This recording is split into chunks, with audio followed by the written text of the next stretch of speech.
Salam sejahtera saudara yang kekasih di dalam nama Tuhan Yesus Kristus. Kembali kita bertemu. Bacaan kita masih dalam Mazmur 127 ayat 1 sampai 5 dan subtema dari bacaan kita adalah Mazmur 127 ayat yang kedua. Mazmur 127 ayat kedua saya akan bacakan untuk kita. Sia-sialah kamu bangun pagi-pagi dan duduk-duduk sampai jauh malam dan makan roti yang diperoleh dengan susah payah. Sebab ia memberikannya kepada yang dicintainya pada waktu tidur. Ini menjadi bagian menarik yang perlu kita pikirkan bersama-sama saudaraku yang kekasih. Menjadi satu bagian yang kita sebut activity dan ekonomi. Ya, ini ada dua bagian tetapi dalam kesempatan ini saya gabung menjadi satu begitu ya. Dalam topik activity dan ekonomi. Nah, apa yang kita mau bicarakan di sini adalah menariknya di tengah-tengah kehidupan kita, ternyata seluruh aktivitas kita adalah sebuah aktivitas yang tidak akan bernilai jikalau Tuhan tidak ada di dalamnya. Nah, mari kita perhatikan. Sia-sialah kamu bangun pagi-pagi dan duduk-duduk sampai jauh malam. Artinya, apapun yang kamu kerjakan di tengah-tengah kehidupanmu, aktivitasmu menjadi sesuatu yang tidak mempunyai makna, menjadi sesuatu yang tidak mempunyai nilai. Sia-sialah. Ya, kenapa? Karena ternyata bukan aktivitas yang memberikan kita kecukupan, tetapi anugerah Allah. Lah, lalu kan kita akan berkata, Pak nanti dulu. Banyak orang tidak mengenal Allah, ya kan?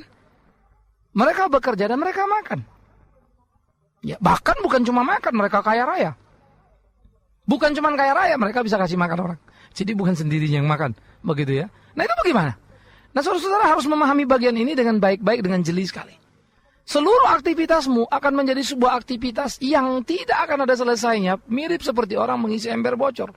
Berputar dan tidak pernah selesai, menghabiskan energi. Ya. Tetapi kau hanya berputar dan berputar dan berputar. Menikmati dan apa yang kau nikmati atau memiliki apa yang kau miliki menjadi sebuah permasalahan dalam hidupmu. Sehingga perputaran aktivitas itu menciptakan persoalan demi persoalan yang lain yang berurut di dalam kehidupan keseharian kita. Jadi artinya apa? Ternyata aktivitas itu memberikan hasil, tapi hasil yang tidak bisa menjadi sebuah final di dalam kebahagiaan hidup itu sendiri. Tetapi kemudian kita akan berkata lagi, nanti dulu Pak, ada orang tidak Kristen, aktivitasnya bagus, dan orang yang mampu mengendalikan diri, bahagia tuh. Kan gitu kan? Nah saudara, di dalam bagian ini kita mesti mengerti lagi, bahwa ternyata apa yang dibicarakan di sini adalah bukan sekedar aktivitas yang kita kerjakan untuk mendapatkan roti, tetapi lebih daripada itu, bagaimana di dalam aktivitas itu kita menyatu dan bersatu dengan Tuhan kita. Nah, ini yang akan kita pikirkan, ya. Nah, jadi sekarang kita akan lihat. Sia-sialah kamu bangun pagi-pagi dan duduk-duduk sampai jauh malam, ya. Dan makan roti yang diperoleh dengan susah payah, sebab ia memberikannya kepada yang dicintainya pada waktu tidur. Di sisi lain, seperti yang saya bilang pertama tadi, maka sisi lainnya lagi adalah, ini juga tidak mengajarkan kepada kita. Marilah kita tidur-tidur supaya kita makan. Ya. Marilah kita tenang-tenang, Tuhan akan mengirimkannya dari sorga sana. Berdoa saja cukuplah. Bukan.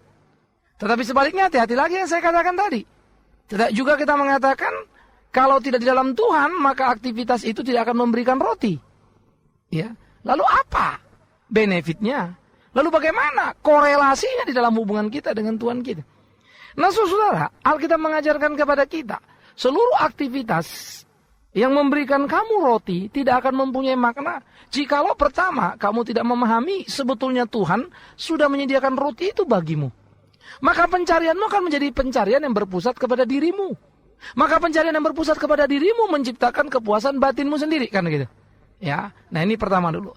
Jadi pencarian itu berpusat kepada diri karena paradigma atau prasoposusi kita. Saya yang beraktivitas menciptakan peluang mendapatkan uang. Maka uang itu buat beli roti saya makan, beli rumah begitu kan, beli keamanan dan lain-lain. Ya. Maka pertama, akibat yang kita pahami adalah keberpusatan kepada diri itu menjadi muncul. Ya. Ketika kita mendapatkan roti kita. Yang kedua, lepas dari berpusat kepada diri, maka dia akan beranjak menjadi sebuah kebanggaan diri, kepuasan diri. Ya. Kan itu karena saya. Karena saya, maka saya bangga dong. Saya puas dong. Nah di situ muncullah self-center. Jadi saya pusat orientasi segala-galanya. Nah sekarang kalau kecenderungan itu sudah kepada saya, bagaimana saya dengan orang lain? Maka saya akan mengukur orang lain dari ukuran saya.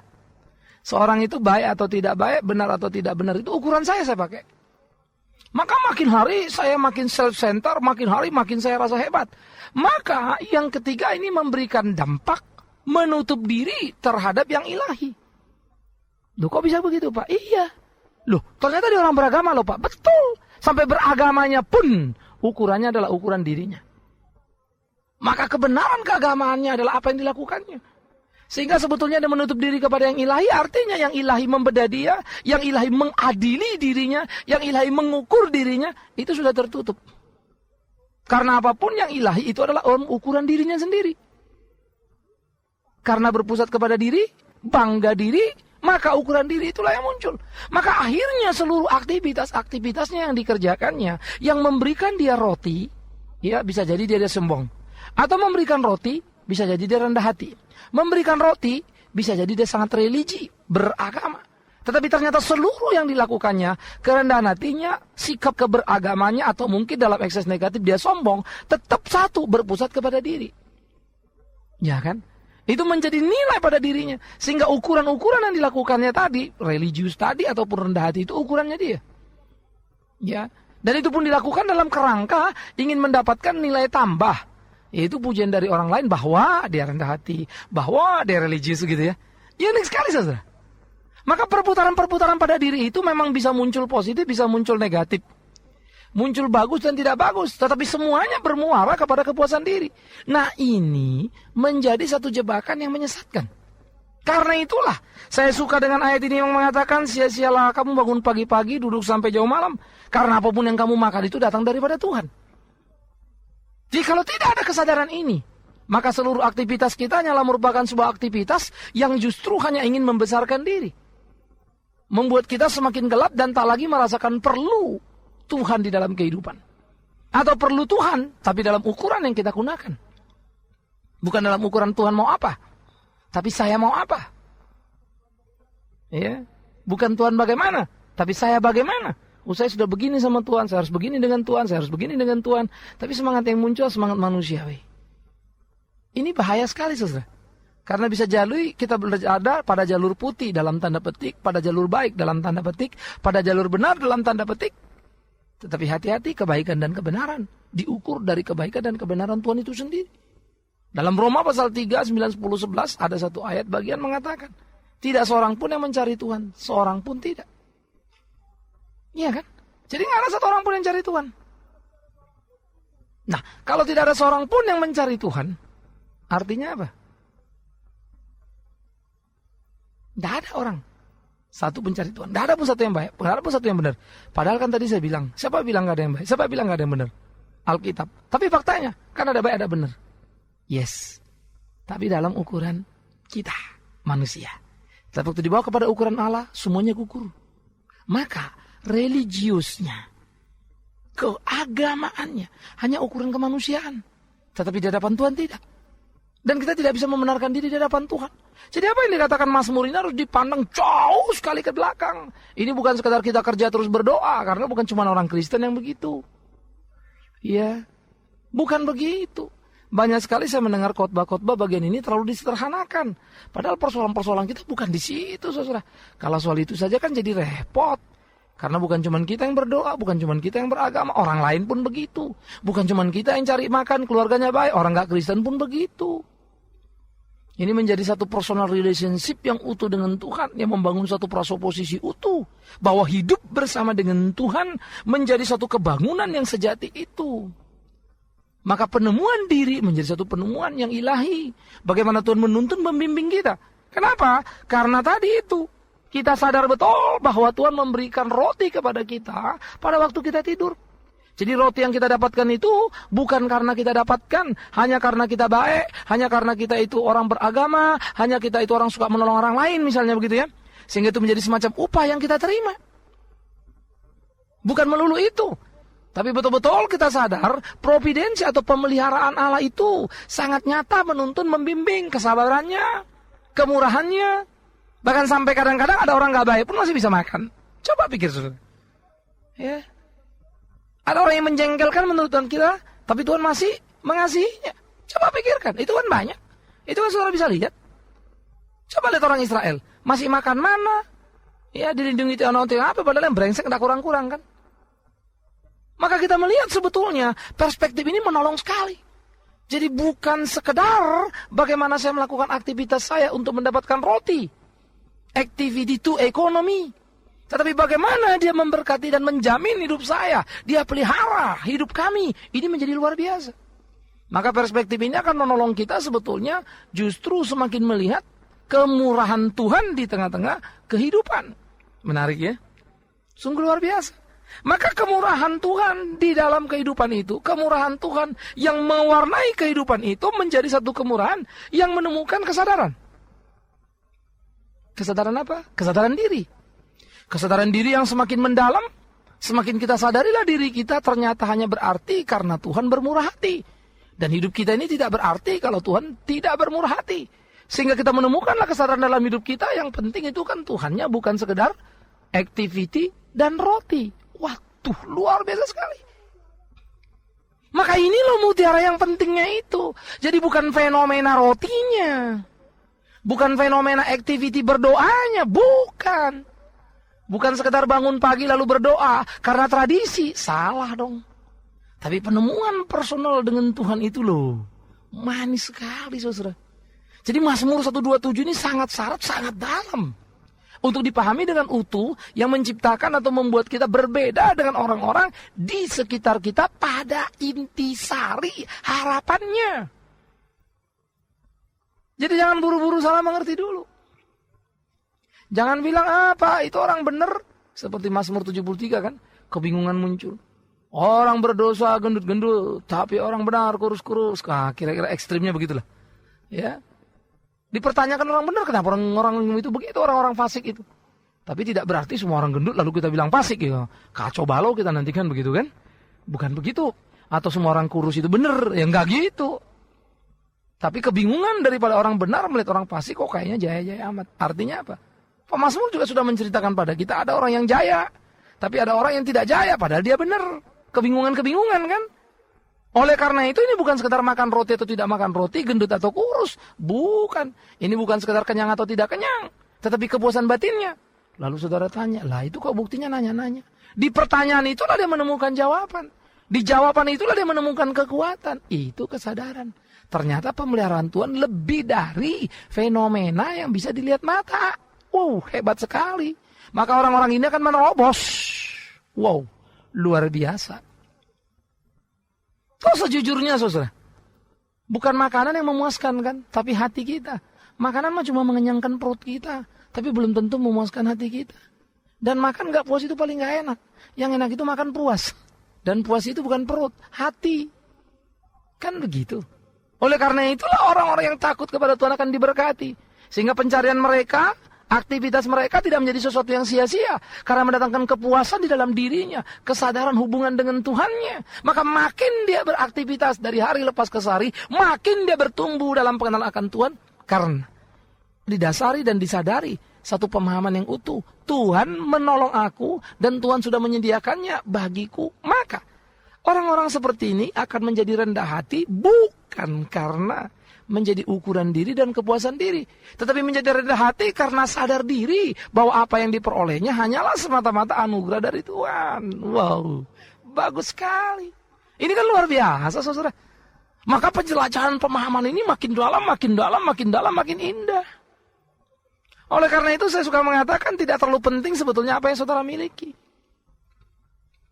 Tetapi sangat penting bagaimana saudara menggunakan apa yang saudara miliki. Kan gitu. Iya kan? Tidak terlalu penting berapa banyak aktivitas saudara sepanjang hari. Tapi menjadi sangat penting kepada siapa atau berpusat kepada siapa aktivitas itu. Kalau kepada diri, pada akhirnya yang membuat engkau jadi lupa diri. Tapi kalau kepada Tuhan, membuat engkau semakin menemukan kesadaran yang sejati, kesadaran yang asli, bukan yang semu, bukan yang imitasi. Yang juga ada pada orang yang tidak takut Tuhan. Nah, oleh karena itu saudaraku yang kekasih, menemukan kesadaran-kesadaran seperti ini menjadi satu tuntutan yang utuh di tengah-tengah kehidupan. Supaya kita boleh membangun satu kerangka kebenaran. Ya. Nah, ini yang harus kita pikirkan dengan serius. Nah, oleh karena itu saudara yang kekasih, di dalam bagian-bagian seperti ini, kita perlu melangkah di tengah-tengah kehidupan kita. Supaya kita boleh melakukan apa yang menjadi kehendak Tuhan kita. Jadi, memahami activity dan ekonomi di dalam anugerah yang ilahi menolong kita menemukan kesejatian hidup itu. Ya. Oleh karena itu sebetulnya orang Kristen apapun posisinya, dia selalu puas dengan roti yang dimakannya. Karena Tuhan memberikan pada dia. Dia selalu puas dengan apa yang ada pada dirinya. Karena itu anugerah Tuhan baginya. Dan seluruh apa yang ada pada dirinya, apa yang dimakannya, menolong dia dalam pertumbuhan imannya. Pengalaman sehari-hari dengan Tuhan gitu loh. Ya. Karena itu kalau saudara rasa-rasa hidup ini, kok saya nggak begitu Pak. Something wrong loh itu. Ada yang salah itu. Udah dapat banyak uang kok, tapi kok aneh betul hidupnya begitu ya. Hati-hati. Ada yang mesti diperbaiki itu. Seringkali kadang-kadang kalau kita ngeliat orang kok banyak uangnya, tapi kok juga banyak persoalannya. Ya. Aneh sekali kan. Dan persoalannya itu sangat bersifat manusiawi, artinya sangat pribadi. Bukan persoalan bagaimana mau menolong orang misalnya, bukan begitu. Ada orang punya banyak persoalan, tapi ada yang menguntungkan, ada yang merugikan. Yang merugikan itu ya persoalan-persoalan yang masalah-masalah duniawi begitu ya. Ribut sana, ribut sini. Tapi persoalan yang menguntungkan apa? Boleh menghadapi persoalan karena kebenaran. Itu menguntungkan loh. Iya kan? Nah, oleh karena itu saudara, kita dibawa kepada pemahaman-pemahaman yang utuh tentang kebenaran itu. Dan ini menjadi penting di dalam perspektif hidup kita sebagai seorang Kristen. Maka seluruh aktiviti kita harus diawali dengan satu rasa syukur untuk apa yang Tuhan sudah sediakan bagi kita. Maka secara praktis itulah sebetulnya gunanya kita bangun pagi. Bukan sekedar berkata syukur ya Tuhan, Engkau sudah memelihara kami sepanjang malam ini. Tetapi syukur karena Engkau menyediakan yang terbaik bagi kami di depan hidup kami ini kan gitu. Karena itulah supaya kami boleh menikmati yang manis, yang baik itu, peliharakan kami supaya tetap melangkah pada jalan-Mu. Melakukan ketetapan-ketetapan-Mu. Itulah bisnis kita. Itu sebab dalam doa Bapa kami Yesus berkata apa? Berilah kami makanan yang secukupnya. Berapa cukup? Ya secukup yang sudah Kau sediakan bagi kami ya Tuhan. Kan begitu. Maka pada Amsal 30 ayat 8 dikatakan, jangan berikan kami kaya, jangan berikan kami miskin. Tapi biarlah kami boleh mendapatkan apa yang menjadi bagian kami. Supaya kalau kaya tidak besar kepala, kalau miskin menghujat dan mencuri. Begitu loh. Bagus sekali. Karena itu secara komprehensif seluruh Alkitab mesti kita pahami. Jangan comot-comot, sepotong-sepotong. Yang akhirnya menimbulkan persepsi yang salah. Yang orang dunia saja dengar, lah emangnya itu cuma kamu. Kami juga begitu. Nah loh. Membuat kekristenan kan semakin kayaknya tipis, nggak punya nilai. Padahal bukan Alkitabnya yang miskin nilai. Ya. Tetapi kita yang membicarakannya yang payah. Oleh karena itu bukan teriakan kencang kita yang menjadi penting. Bukan teriakan kencang kita yang mesti diperhatikan, tetapi isinya loh, bobotnya itu gitu. Maka struktur pikir Kristen itu sangat luar biasa. Menjelajah jauh ke dalam. Saudara akan menemukan perbedaan-perbedaan. Bukan sekedar bilang juru selamat orang namanya bukan Yesus, juru selamat kami namanya Yesus. Bukan itunya. Tapi aktualisasinya itu loh. Bagaimana greget firman Tuhan di dalam nama Yesus Kristus Tuhan kita itu menolong, menuntun, membimbing, menjawab persoalan-persoalan itu. Kebingungan-kebingungan dunia itu. Kita seringkali menerjemahkan percaya Kristus jawaban itu adalah duduk aja, lipat tangan, doa selesai gitu kan. Tapi tidak bisa menjawab apa yang sedang terjadi. Begitu tidak bisa jawab sama orang, udahlah pokoknya percaya saja. Akhirnya itu sebab kita dicemooh. Banyak orang pintar meninggalkan kekristenan karena orang Kristen tidak mampu menjelaskan. Mestinya kita malu gitu ya, jangan marah-marahin orang pintarnya dulu dong gitu tuh. Dasar lo, sombong lo begitu. Kadang-kadang mereka bukan masalah itu. Mereka tanya kok nggak bisa dijawab. Iya kan? Logika mereka kecewa. Padahal sebetulnya kalau kita bicara dalam kasih dan kuasa Allah yang kita sebut-sebut maha kuasa itu, mestinya kan kita mampu menjelaskan kan. Itu kan bagian lain daripada kebenaran firman itu kan, yang mempunyai kekuatan itu. Yaitu bisa dijelaskan. Bahwa kebenaran itu terima apa nggak terima itu nomor 2. Itu soal Roh Kudus. Ya. Yang bisa menolong dia. Anugerah Tuhan dah itu. Tapi penjelasan kita tidak terbantah, itu tanggung jawab kita. Harus begitu dong.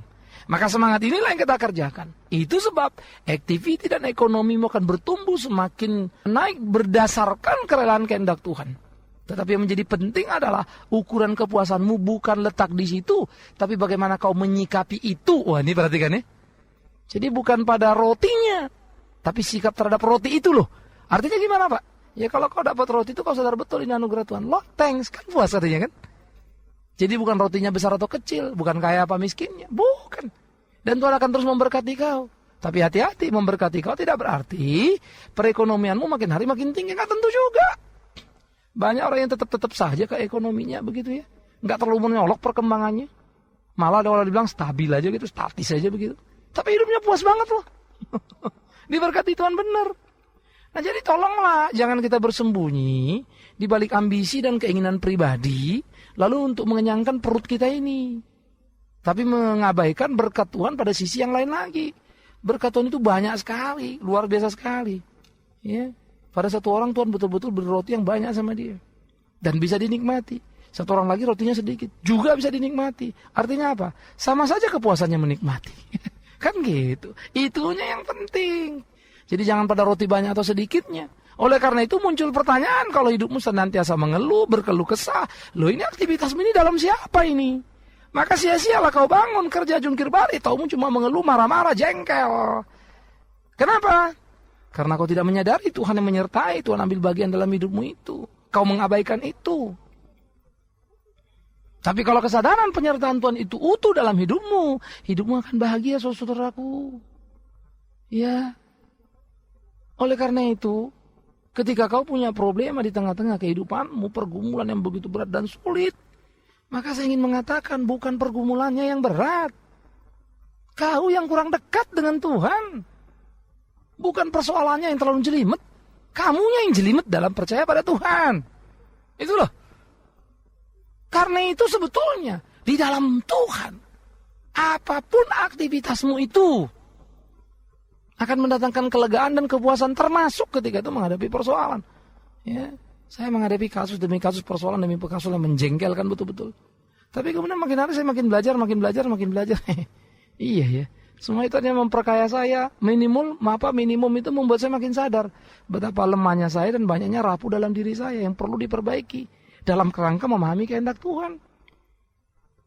Kadang-kadang kan emosi kita juga meledak yang ngadapin begitu-begituan ya. Nah waktu emosi saya meledak ya tahulah saya. Ternyata penguasaan diri saya belum terlalu baik-baik banget. Kan begitu. Ya perlu diperbaiki. Jadi activity day by day memberikan pelajaran-pelajaran termasuk kegagalan. Unik ya.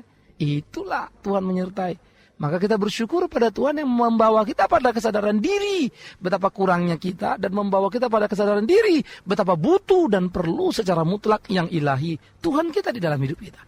Karena itu akan menjadi sia-sia bangun pagimu, sia-sia aktivitasmu, sia-sia rotimu yang hanya bisa mengenyangkan perutmu tapi tidak akan pernah mengenyangkan hatimu.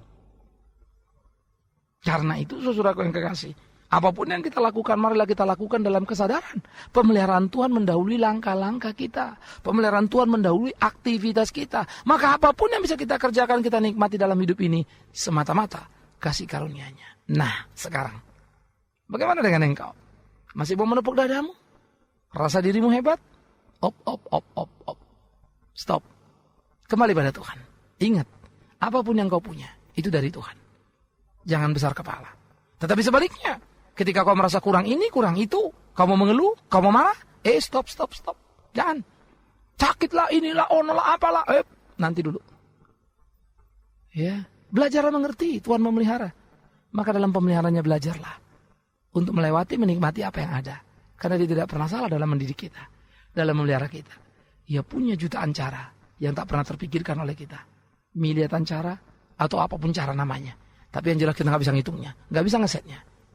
Dan dia mendahului kita dalam setiap langkah-langkah kita. Karena itu maju dengan keyakinan kuat. Tuhan tak pernah meninggalkanmu, tapi kau yang salah mengerti tentang dia. Amin. Kita berdoa. Tuhan terima kasih untuk apa yang boleh kami renungkan. Terus perbarui dalam hidup kami. Jangan biarkan kami salah pengertian, tapi tepat untuk mengerti kehendak Allah dalam hidup ini. Dan Tuhan tolonglah supaya dalam seluruh aktivitas dan roti yang kami nikmati, kami sungguh-sungguh disadarkan Tuhan hadir dalam hidup ini. Mendahului setiap langkah kami. Terpujilah Engkau, Tuhan kami. Biar Engkau memberkati semua kami dalam kehidupan sepanjang hari ini. Amin.